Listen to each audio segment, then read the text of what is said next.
नोएडा दिनांक 5/1/2022 DM press conference. Noida में no mask no सामान के आदेश जारी। 50% के साथ सिनेमा, मॉल, रेस्टोरेंट खुलेंगे, जिम और स्विमिंग पूल बंद रहेंगे।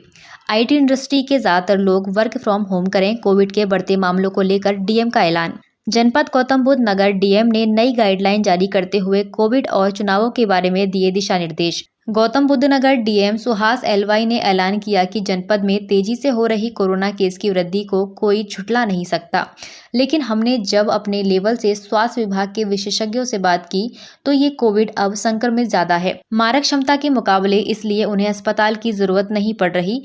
फिलहाल जनपद में अब तक 1100 से ज्यादा कोविड के केस सक्रिय हैं, जिनमें से किसी को आईसीयू की जरूरत या ऑक्सीजन की जरूरत नहीं पड़ी है। कुछ मरीज अस्पताल में भर्ती इस कारण से हैं कि वो कोविड के साथ अन्य बीमारियों से ग्रसित हैं, अन्यथा कोविड से संक्रमित किसी भी व्यक्ति को अस्पताल में भर्ती होने की जरूरत ना के बराबर है। इसकी रोकथाम के लिए अब हम जनपद में एक जागरूक अभियान चलाएंगे कि बाजारों में नो मास्क नो सामान। साथ ही बताया कि जनपद में वैक्सीन की पहली डोज की प्रक्रिया 100% के साथ पूरी कर ली गई है और दूसरी डोज 89% पूरी कर ली है। बची 11% को बहुत जल्दी पूरा करके हम 20 जनवरी से बूस्टर डोज, वही 15 साल से 18 साल तक के बच्चों को लग रही पहली डोज भी जल्द पूरा कर लिया जाएगा।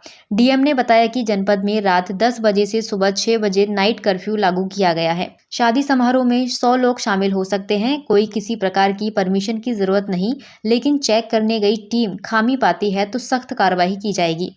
पब्लिक ट्रांसपोर्ट पर कोई रोक नहीं है। अगर कोई बाहर से आता है और अपने संस्था में काम करता है तो तकलीफ है तो उसे हेल्प डेस्क से पूरी सहायता की जाएगी। कोविड के लिए बनाया गया कंट्रोल रूम में बीते साल की बजाय अब इस लहर में बहुत कम कॉल आ रहे हैं। वहीं ओमिक्रॉन पर कहा कि जनपद में पहले एक केस में ओमिक्रॉन की पुष्टि हुई थी, अब वो ठीक है, रिपोर्ट नेगेटिव आ चुकी है। वर्तमान में कोई केस ओमिक्रॉन का नहीं है। इससे आगे जानकारी देते हुए बताया कि यदि कोई व्यक्ति संक्रमित मिलता है तो उसके संपर्क में आए कम से कम 18 लोगों को ट्रेस किया जा रहा है। हमारे यहाँ अब तक 11,700 लोगों की विदेश यात्रा की हिस्ट्री है, जिनमें से 2500 वो लोग थे जो हाईली रिस्क वाले देश से लौटे थे, जिनमें से सिर्फ 16 लोग पॉजिटिव मिले थे। वीकली केस प्रतिशत की बात करें तो ये पिछले हफ्ते के मुकाबले 3 से 4% पॉजिटिव में वृद्धि हुई है। वहीं चुनाव को लेकर डीएम सुहास एलवाई ने बताया कि अब तक किसी का वोटर लिस्ट में नाम नहीं जुड़ा है या गड़बड़ है तो वो घर बैठकर nbsp.in वेबसाइट पर जाकर दोबारा फॉर्म भर सकते हैं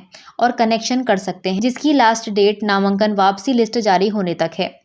साथ ही बताया कि जनपद गौतम बुद्ध नगर में 82,939 वोट जुड़कर कुल 16,23,545 हो गए हैं, जबकि इसमें से 27,017 वोट डिलीट हुए हैं। कुल जनपद में 1,754 पोलिंग बूथ बनाई जाएंगी और हर पोलिंग बूथ पर हेल्प डेस्क होगा ताकि आवश्यक सहायता के साथ सभी को कोरोना गाइडलाइन का पालन करवा सकें। सबको नमस्कार। आज दो बिंदु पर आपसे वार्ता करेंगे। एक तो जनपद गौतम बुद्ध नगर में कोविड के संबंध में तथा आज निर्वाचक नामावली वोटर लिस्ट की प्रकाशन जो की जा रही है उसके बारे में।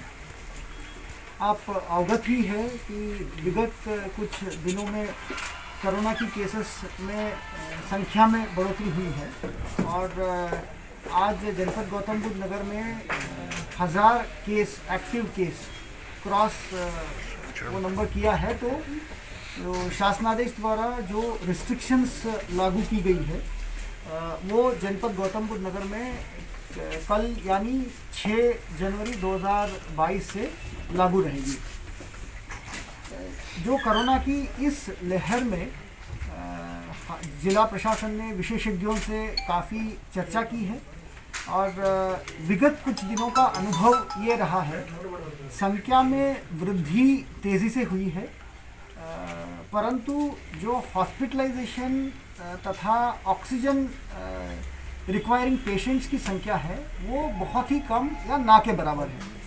ये बात बहुत आवश्यक है। मैं दोबारा आपके सामने रखना चाहूँगा कि जिला प्रशासन ने जो चिकित्सा विशेषज्ञों से जो परामर्श चर्चा की है, सरकारी हॉस्पिटल की, सरकारी मेडिकल कॉलेजेस की तथा प्राइवेट हॉस्पिटल्स की जो डॉक्टर्स हैं उनसे, ये जो कोरोना अभी विगत कुछ दिनों में जो देखने को मिल रही है ये ट्रांसमिसिबल, इसकी ये फैलने की जो रेट है ये बहुत ज़्यादा है, परंतु जो कोरोना के पेशेंट्स हैं या जो कोरोना ग्रसित लोग हैं तो उनमें कोई सीरियस लक्षण अथवा कोई हॉस्पिटलाइजेशन की आवश्यकता बहुत कम देखने को मिल रही है। अगर हम हमारे ही ज़िले के आंकड़े हम देखें तो 1110 एक्टिव केसेस आज की तारीख में अभी तक कोरोना केस हो चुकी है। उनमें से कोई भी ऐसे पेशेंट नहीं है जिनको ऑक्सीजन की कोरोना की वजह से ज़रूरत हो। तो अगर हम कोविड-19 के हॉस्पिटल की अगर बात करें जहां हमारी 400 बेडेड हॉस्पिटल है, वहाँ 16 पेशेंट्स को हमने रखा है। उसमें मोबाइल प्लीज़ बंद कर दीजिए। कुछ तो हमारे बाहर से इंटरनेशनल रिटर्नीस हैं, कुछ तो ऐसे हैं जो घर में क्योंकि आइसोलेशन करने के लिए स्थान नहीं है, कुछ तो हमारे कैदी है, कुछ तो सीएसएफ की कांस्टेबल है। ऐसे लोग हैं जिनको क्वारंटाइन करने की आवश्यकता पड़ रही है। विश्व स्तरीय चिकित्सा सुविधाओं से युक्त JP diagnostics radiology and pathology centre Mathura का पहला complete radiology and pathology diagnostic facility से सुसज्जित। Doctor Deepak Agarwal and doctor Nidhi Agarwal, JSR tower, Govardhan crossing, NH90, Mathura.